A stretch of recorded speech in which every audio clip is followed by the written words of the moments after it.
Hello ladies and gentlemen, it's Young here and welcome to a Metal Gear Solid 5 news update. Today I would like to discuss the demon-like specter seen in the hospital portion of the game.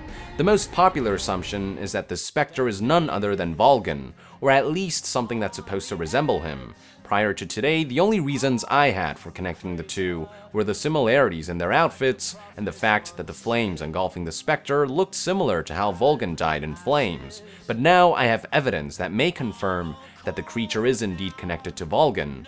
The evidence is this right here, a close-up photo of the Spectre's figurine taken by Hideo Kojima, which he then posted on his Twitter page. If you look closely, you may notice that the Spectre is wearing what look like remnants of the same bullet strap worn by Colonel Volgin. And believe it or not, these bullets can actually be spotted in portions of past trailers. If you look closely enough, you can actually see the bullets glimmering momentarily, which I never noticed until now.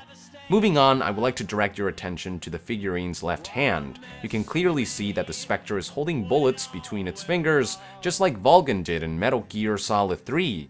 The bullet strap remnants and the bullets held between the fingers should be more than enough evidence to prove the Spectre's connection to Volgin. But if that's not enough for you, allow me to point out the many similarities between the two outfits. First up are these rings found throughout both outfits. On both, the rings are located on the neck collar, the arm sleeves, the upper part of the thighs, and on the ankles, arranged identically. Next up are these stripe patterns, which can be found on the shoulder and hip sections. A wider stripe pattern can also be found on the sides and in between the rings on the ankle sections. Last but not least, and perhaps the easiest similarity to spot, are the leg paddings, which feature identical patterns. Pretty decisive evidence, wouldn't you say?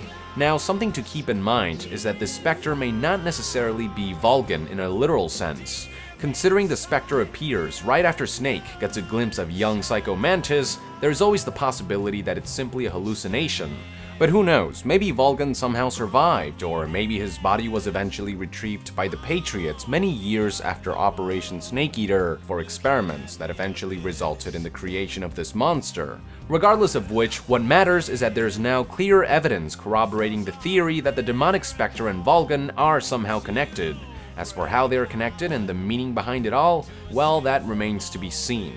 That is it for today, ladies and gentlemen. Thank you for tuning in. Be sure to let our nation know in the comments below your thoughts on the Spectre and its connection with Volgin, and to be further updated on Metal Gear Solid 5, be sure to join the nation and subscribe to Young Yeah. I'll see you guys next time. Thank you very much, and Young out.